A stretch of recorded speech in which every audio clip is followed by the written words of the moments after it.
नमस्कार दोस्तों, आज हम बात करेंगे कि किस तरीके से हम अपने टेरेस गार्डन में ग्रो कर सकते हैं लौकी के पौधे को। जी हाँ दोस्तों, मानसून सीज़न आने वाला है, तो आज हम स्टेप बाय स्टेप जानेंगे कि किस तरीके से हम पॉट में भी लौकी के पौधे को ग्रो कर सकते हैं सक्सेसफुली और कैसे हम उससे ज़्यादा से ज़्यादा रिजल्ट पाएँ। तो इसके लिए मैं आपको 6 टिप्स दूँगा और आपसे ये रिक्वेस्ट है कि आप मेरा ये वीडियो बिना स्किप किए हुए पूरा देखिए, अदरवाइज़ आप कुछ ना कुछ इंपॉर्टेंट टिप्स मिस कर देंगे और उसके बाद आपको प्रॉब्लम होगी।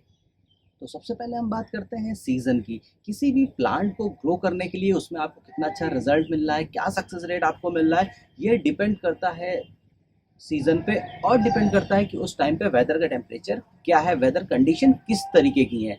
जैसे कि अगर हम लौकी की बात करते हैं या तरोई की बात करते हैं, करेला की बात करते हैं, कद्दू की बात करते हैं, खीरा, ककड़ी, तरबूज, खरबूज, इन सारी वेजिटेबल प्लांट्स की अगर हम बात करते हैं, तो इनकी आप साल में 2 बार सीडलिंग कर सकते हैं। पहला आप जब विंटर सीज़न ख़त्म होने लगता है, आप तब इसकी सीडलिंग करें। स्पेशली ये वो महीना होता है फ़ेब और मार्च का कि जिस टाइम पे ना बहुत ज़्यादा ठंडक होती है, ना गर्मी होती है और अगेन जो वेदर टेम्परेचर होता है वो 20 से 30 के बीच में वेरी कर रहा होता है। तो याद रखिए 20 से 30 डिग्री सेल्सियस का जो वेदर टेम्परेचर होता है, आप इस टाइम पर ही इसकी सीडलिंग कर सकते हैं। दूसरा, आप मई जून के महीने में, मेरे पास बहुत क्वेरी आ रही थी कि सर मई के महीने में सीडलिंग कर दें या जून के महीने में सीडलिंग कर लें कि ना कर लें। तो ये इसलिए मैं बता रहा हूँ ताकि आपको दोबारा से फिर कोई कन्फ्यूजन ना हो। जैसे कि इस बार लग रहा है कि मानसून जल्दी आ जाएगा। जैसे ही मानसून सीजन स्टार्ट होगा जून के मिड में या एंड ऑफ द जून, जैसे ही आपके यहाँ 2-4 बार कंटिन्यू बारिश हो जाए, देन उसके बाद आप इनकी सीडलिंग साल में दोबारा भी कर सकते हैं। तो पहला सीज़न होता है जब विंटर सीज़न ख़त्म होने लगता है फ़ेब और मार्च का, आप उस टाइम पे इन सारे वेजिटेबल की सीडलिंग कर सकते हैं। और दूसरी सीडलिंग आप कर सकते हैं जून, जुलाई, अगस्त के महीने में भी इवन आप इसकी सीडलिंग कर सकते हैं, क्योंकि विंटर सीज़न दिसंबर तक आता है, तब तक में आपका प्लांट रेडी होकर और उसमें ढेर सारी वेजिटेबल्स आ जाएंगी। नंबर 2, इसमें मेरे पास बहुत ज़्यादा इंस्टाग्राम पे भी काफ़ी पोस्ट आती हैं जिसमें कि आप लोग मुझे फ़ोटोज़ भेजते हैं। अगर आपने अभी तक मुझे इंस्टाग्राम पे फॉलो नहीं किया है, तो इस टाइम पे स्क्रीन के ऊपर मेरा इंस्टाग्राम अकाउंट की डिटेल आ रही होगी, आप मुझे वहाँ पर जाकर फॉलो कर सकते हैं। तो मुझे जो फ़ोटोज़ दिखती हैं उसमें मैं देख के बहुत ज़्यादा डिसअपॉइंट होता हूँ। उसके पीछे रीज़न ये होता है कि आपका सही पॉट का सिलेक्शन नहीं होता है। मोस्टली मैंने देखा है कि लोग 6 से 8 इंच के पॉट में ही लौकी, तरोई, इस तरीके के वेजिटेबल प्लांट ग्रो करने की कोशिश करते हैं, जो कि अगेन राइट प्रोसेस नहीं है।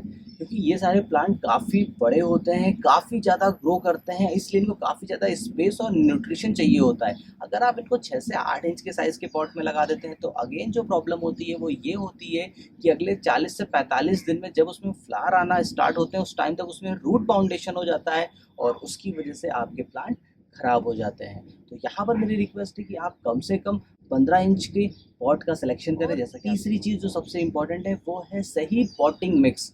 मोस्टली मैंने देखा कि लोग कोकोपीट में भी ग्रो कर देते हैं या फिर सैंड में ग्रो करने की कोशिश करते हैं, हो जाएगा लेकिन आपको उतना अच्छा रिजल्ट नहीं मिलेगा।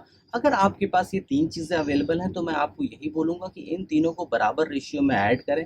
पहला है आपकी गार्डन की मिट्टी, चाहे वो नई हो या पुरानी हो उससे फ़र्क नहीं पड़ता है। 33% 1/3 सॉइल मिक्स का आपको वो मिट्टी लेनी है और उसमें ऐड करना है 1/3 पोर्शन सैंड, जिसको कि बालू या रेत कहते हैं, और उसमें 33% 1/3 पोर्शन ऐड करना है गोबर की खाद या वर्मी कंपोस्ट। और उसके बाद आप इसकी सीडलिंग कर सकते हैं। सीडलिंग आप चाहें तो पहले किसी छोटे से पॉट में कर लें और ढेर सारे सीड की सीडलिंग कर सकते हैं, 5-6 सीड की, जितने आपको प्लांट की रिक्वायरमेंट है। और उसके बाद जब वो पौधे 20 दिन पुराने हो जाए तब आप उनको बड़े पॉट में शिफ्ट कर सकते हैं, या डायरेक्टली आप 15 इंच के पौधे में 2 से 3 सीड की सीडलिंग कर दें और उसमें से अगर वो सारे सीड ग्रो हो जाते हैं तो मैं आपको यही एडवाइस करूंगा कि एक पॉट में एक प्लांट रखें, बाकी 2 सीड रिमूव कर दें, उनको किसी दूसरे पॉट में भी आप शिफ्ट कर सकते हैं। हम इसमें थोड़ा सा पानी डालेंगे और पहली बार में थोड़ा सा ज्यादा पानी डालेंगे ताकि पूरा पॉट अच्छे से गीला हो जाए और बॉटम तक पानी जाना चाहिए, आपकी पूरी रूट पानी में भीगनी चाहिए। तो अब हम इसको अभी डायरेक्टली सनलाइट में नहीं रखेंगे, रखेंगे पार्शली शेडेड एरिया में अगले 5 से 6 दिन तक, क्योंकि अभी हमने इसको रिपोर्ट किया तो उसकी कुछ तो रूट डैमेज हुई होंगी, तो डायरेक्ट सनलाइट पड़ेगी तो उसके खराब हो जाने के चांसेस ज्यादा है, इसलिए हम इसको 5-6 दिन तक पार्शली शेडेड एरिया में रखेंगे। देन हम इसको शिफ्ट कर देंगे डायरेक्टली सनलाइट में और उसके बाद इसको फर्दर होने देंगे ग्रो। तो दोस्तों ये 3 बेसिक हो गए किसी भी वेजिटेबल प्लांट को ग्रो करने के लिए। स्पेशली अगर मैं काउंट करता हूँ तो तरोई, लौकी, खीरा, ककड़ी, तरबूज, खरबूज और कद्दू। तो इनके लिए तो बेसिकली आपको यही पॉटिंग मिक्स यूज़ करनी है और एटलीस्ट इसी साइज़ का पॉट यूज़ करना है। अगर आपको लगता है कि पॉट आपको नहीं 15 इंच का अवेलेबल हो रहा है या फिर आपको लगता है कि कंपैरेटिव कॉस्टली पड़ रहा है, तो मैं आपको यही बोलूँगा कि आप अपनी लोकल मार्केट में जाएँ और वहाँ पर आप प्लास्टिक के टब ले लें। 30 लीटर के वो सबसे बेस्ट ऑप्शन होता है। और उसके बॉटम में याद रखिए कि आप कोई भी गमला अगर यूज़ कर रहे हैं या फिर कोई भी बाथ टब यूज़ कर रहे हैं, तो उसके बॉटम में प्रॉपर ड्रेनेज होल होने चाहिए। मतलब बॉटम में उसमें आपको काफ़ी ढेर सारे छेद कर देने हैं ताकि आप जो भी पानी दें, excess water immediate drain out हो जाए। अगर गमले के अंदर पानी रुक रहा है तो आपका पौधा नहीं चलेगा और ख़राब हो जाएगा। ये एक बहुत बड़ा रीज़न होता है, स्पेशली अगर आप मानसून सीज़न में ग्रो करते हैं तो इसकी वजह से आपके पौधे ऑलमोस्ट ख़त्म हो जाते हैं। इसलिए इस बात का याद रखिए कि जो भी आपको गमला लेना है या फिर बाथ टब लेना है, ये एक ऑप्शन मैंने अल्टरनेट दिया है। जिनको इजीली गमले नहीं अवेलेबल हो पाते हैं या उनको लगता है कि वो कॉस्टली पड़ रहे हैं, तो ये एक सस्ता ऑप्शन है जो 100 से 130 रुपए तक का आपको मिल जाता है। लेकिन उसके बॉटम में होल करना बिल्कुल भी ना भूलिएगा और 1-2 होल नहीं करने हैं, कम से कम उस बाथ टब में 10 से 12 होल आपको छोटे-छोटे कर देने हैं। अब दोस्तों हम बात करते हैं 3G कटिंग की। जी हाँ दोस्तों, लौकी के केस में स्पेशली 3G कटिंग का बहुत इंपॉर्टेंट रोल होता है। जो भी हमारी मेन ब्रांच होती है, जो कि सबसे पहले ग्रो होती है और जो सबसे लंबी होती है, उसको अगर आप गमले में ग्रो कर रहे हैं, स्पेशली अगर आप गमले में ग्रो कर रहे हैं, तो मैं आपको यही सजेस्ट करूँगा कि एक फिक्स हाइट के बाद आप उसको कट कर दें। डिपेंड करता है कि आप उसको कितना लंबा ग्रो करना चाहते हैं। आप चाहते हैं तो 6 फीट पर, 8 फीट पर या 10 फीट पर आप उसको मेन ब्रांच को, फर्स्ट ब्रांच को, प्राइमरी ब्रांच को, जिसको कि फर्स्ट जनरेशन कहते हैं, आप उसको कट कर दें। ये मैं इसलिए कह रहा हूँ क्योंकि अगर आप उसको कंटिन्यू आगे बढ़ने देंगे तो आपने पौधे को गमले में ग्रो किया है जिसमें कि स्पेस कम है, उसके अंदर जो उसको न्यूट्रिशन मिल रहा है वो लिमिटेड है, रिसोर्सेज न्यूट्रिशन के लिमिटेड हैं। तो इसलिए मैं आपको सजेस्ट करूँगा कि प्लांट को बहुत लंबा ना होने दें। एक फिक्स हाइट के बाद 6 फीट, 7, 8 फीट के बाद आप उस ब्रांच को कट कर दें, क्योंकि जो फर्स्ट जनरेशन की ब्रांच होती है उसमें 100% जो फूल आते हैं वो सारे के सारे मेल फ्लावर आते हैं, और जबकि हमको पता है कि जो लौकी आती है वो फीमेल फ्लावर्स में आती है। तो इसलिए हम उसको कट कर देंगे और उसके बाद फर्दर हम अपने ब्रांच में जो सेकेंड ब्रांच निकलेगी, जिसको कि सेकेंड जनरेशन कहते हैं, उसको भी एक आप फिक्स हाइट के बाद 3 से 4 फीट पे कट कर दें, क्योंकि उसमें दोनों तरीके के फूल आते हैं, मेल भी आते हैं, फीमेल भी आते हैं। तो मैं आपको यही सजेस्ट करूँगा कि आप उसको भी एक फिक्स हाइट के बाद 3 से 4 इंच के बाद कट कर दें। और देन उसके बाद जो आपकी थर्ड जनरेशन निकलेगी, जो आपकी फर्स्ट ब्रांच से सेकेंड ब्रांच से जो थर्ड ब्रांच निकलेगी, उसमें जो फूल आएंगे वो 100% फीमेल फ्लावर आएंगे। तो मैं आपको यही सजेस्ट करूंगा कि इस तरीके से आप 3G कटिंग कर लें। इसका एक मैंने स्पेसिफिक वीडियो एक मैप की हेल्प से बनाया है, और अगर आपने अभी तक वो वीडियो नहीं देखा है तो उसका लिंक डिस्क्रिप्शन बॉक्स में दिया हुआ है और वीडियो के लास्ट में भी उसका लिंक आएगा, तो आप वहाँ पर क्लिक करके 3G कटिंग की पूरी प्रोसेस देख सकते हैं। तो ये एक बहुत इंपॉर्टेंट रोल है अगर आप गमले में काफ़ी ढेर सारी लौकी पाना चाहते हैं। पॉइंट तो दोस्तों इस तरीके से हमने 4 पॉइंट डिस्कस कर लिए। अब हम बात करते हैं अपने 5वें पॉइंट की। तो जो हमारा ये 5वां पॉइंट है, ये है हैंड पॉलिनेशन। जी हाँ दोस्तों, जब हम अपने टेरेस पे गार्डनिंग कर रहे होते हैं तो हमें हैंड पॉलिनेशन करना होता है। हैंड पॉलिनेशन करने से पहले मैं आपको बता दूं कि मेल और फीमेल फ्लावर को आप किस तरीके से आइडेंटिफाई करेंगे। तो जो आपको ये मेल फ्लावर दिख रहा है, आप इसमें नोटिस करेंगे इसमें नीचे लौकी के शेप का कोई भी आपको डिज़ाइन नहीं दिख रही है, तो ये मेल फ्लावर कहलाता है। जबकि अगर हम फीमेल फ्लावर की बात करते हैं तो इसमें आप देख सकते हैं कि नीचे एक छोटी सी लौकी का शेप लगा हुआ है, जो कि अगर प्रॉपर तरीके से पॉलिनेट हो जाती है, परागकण उसमें प्रॉपर तरीके से ट्रांसफर हो जाते हैं, तो यही जो छोटी सी आपको लौकी दिख रही है, यही आने वाले टाइम में बड़ी हो जाती है और लौकी के फॉर्म में कन्वर्ट हो जाती है।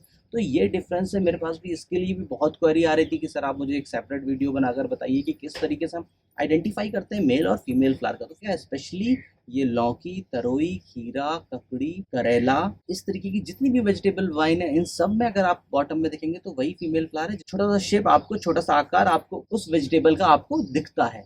तो यहाँ पर अगर हम लौकी में हैंड पॉलिनेशन की बात करते हैं तो वो इसलिए टेरेस गार्डन पे करना ज़रूरी हो जाता है, क्योंकि अगर हम किसानों की बात करते हैं तो वो खेत में एक साथ काफ़ी ढेर सारे लौकी के पौधे ग्रो करते हैं, जिससे कि सेम टाइम पे काफ़ी ढेर सारे मेल और फीमेल फ्लावर होते हैं, जिसकी वजह से उसमें आराम से क्रॉस पॉलिनेशन हो जाता है। लेकिन हम अपने टेरेस गार्डन पे एक टाइम पे 1 से 2 लौकी के पौधे ग्रो करते हैं, पहली चीज़। और दूसरी चीज़, लौकी के फूल थोड़ा सा डिफरेंट रोल प्ले करते हैं। ये जो फूल होते हैं ये इवनिंग में खिलते हैं, ना कि मॉर्निंग में।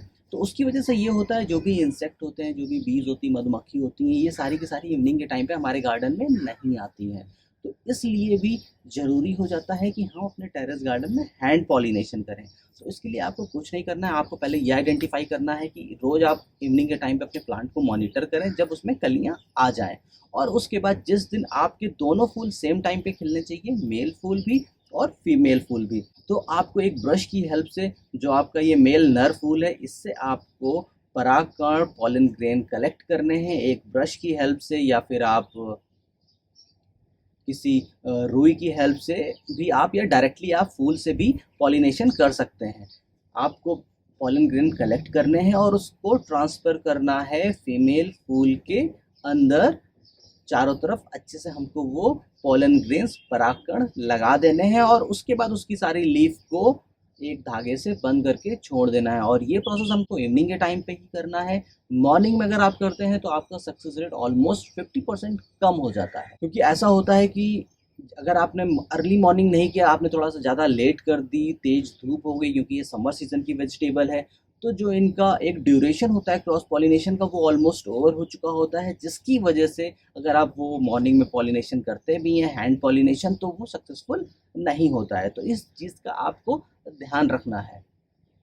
अब हम सबसे लास्ट और इम्पॉर्टेंट चीज़ नंबर 6 की बात करेंगे, और वो है दोस्तों फर्टिलाइज़र। मैं कंटिन्यू लोगों का ऑब्ज़र्व करता रहता हूँ, जिस तरीके से मेरे पास कमेंट आते हैं या फिर मेल आते हैं या इंस्टाग्राम पे भी कई फ़ोटोज़ और मैसेजेस आते हैं, जिसमें कि मैं देखता हूँ कि उनको प्रॉब्लम होती है कि सर मेरे फूल गिर रहे हैं, या फिर लौकी काली पड़ी जा रही है। तो उसके पीछे सबसे बड़ा रीज़न होता है एक, जो मैंने अभी पहले बताया, कि अगर आप वो छोटी-छोटी लौकी जो कि बाद में गिर जाती हैं या ब्लैक होकर गिर जाती हैं, तो उनका यानी कि पॉलिनेशन अच्छे से नहीं हुआ है, वो पॉलिनेट नहीं हो पाई हैं, जिस वजह से वो गिर गई हैं। और जो दूसरा सबसे बड़ा रीज़न है कि सर फूल नहीं आ रहे हैं, प्लांट ग्रो नहीं कर रहा है, या उसकी पत्तियाँ येलो पड़ी जा रही हैं, तो उसके लिए मैं आपको यही बताऊंगा कि फर्टिलाइज़र एक बहुत इम्पॉर्टेंट फैक्टर है किसी भी प्लांट के सक्सेसफुल ग्रो होने में और उसके फेलियर में। वैसे मैं अपने हर वीडियो में बार बार बोलता हूँ कि आप कभी भी एक तरीके की फर्टिलाइज़र लगातार ना दें, बदल बदल कर फर्टिलाइज़र देते रहें। और जो आप फर्टिलाइज़र दें उसको आप कोशिश करें कि ऑर्गेनिक फर्टिलाइज़र यूज़ करें। ऑर्गेनिक फर्टिलाइज़र क्या हो सकती हैं? हो सकता है बोन मील, फिश मील, सी मील, उसके बाद होता है cow manure, vermicompost, mustard cake जिसको कि आप सरसों की खली बोलते हैं, नीम केक, नीम की खली। तो आप इन सारी फर्टिलाइज़र का इस्तेमाल कर सकते हैं। और ऐसा मैंने बहुत से वीडियोस देखे हैं जिसमें कि लोग इस तरीके की बातें बोलते हैं कि बस आपने ये फर्टिलाइज़र दे दी तो आपके प्लांट रातों रात लौकी से भर जाएंगे। तो दोस्तों फिर से मैं बोलता हूँ कि कभी भी इस तरीके के वीडियोस को आप अपने गार्डन पे अप्लाई ना करें, क्योंकि मैं पहले भी बोला हूँ, अभी भी बोलता हूँ, ऐसी कोई भी फर्टिलाइज़र नहीं बनी है कि जो बस आपने एक फर्टिलाइज़र दे दी और आपका प्लांट लौकी से भर जाएगा। क्योंकि गार्डनिंग एक ऐसा प्रोसेस है जिसमें आपको वेट करना पड़ता है, उसके लिए आपको मेहनत करनी पड़ती है, तभी आपको रिजल्ट मिलता है। ऐसा कोई शॉर्टकट नहीं है कि आपने एक फर्टिलाइज़र डालकर आप सो गए और अगले दिन आपके पेड़ पे ढेर सारी लौकी आ गई। इस तरीके के वीडियोस अवॉइड करें। अगर आप देखना चाहते हैं तो देखें, लेकिन आपसे यही रिक्वेस्ट है कि उसको इम्प्लीमेंट ना करें। वो आप एज अ फर्टिलाइज़र एक बार यूज़ कर लें, लेकिन अगर आप कंटिन्यू एक ही फर्टिलाइज़र अपने प्लांट को बार बार देते रहेंगे, जैसा कि मैंने अपने प्रीवियस वीडियो में भी बोला है कि जैसे हमें अलग अलग न्यूट्रिशन चाहिए होता है, हम बदल बदल कर फूड खाते हैं, उसी तरीके से प्लांट को भी ढेर सारे अलग अलग वैरायटी के न्यूट्रिशन चाहिए होते हैं। एक फर्टिलाइज़र में सारे कंपोनेंट मौजूद नहीं होते हैं, कुछ ज़्यादा और कुछ कम होते हैं। इसलिए मैं फिर से बोल रहा हूँ, फर्टिलाइज़र दें। सबसे पहला फर्टिलाइज़र आपको तब देना है जब आप छोटे पौधे को गमले में शिफ्ट करते हैं और वो ऑलमोस्ट 20 से 25 दिन पुराना हो जाता है, तब आप पहली फर्टिलाइज़र दें। और वहाँ से आपको हर 15 से 20 दिन में नोट कर लेना है, और हर 15 से 20 दिन के बीच में आप फर्टिलाइज़र बदल बदल कर देते रहें, जब तक कि आपका वो प्लांट सर्वाइव कर रहा है, उसमें फूल आ रहे हैं, उसमें फल आ रहे हैं।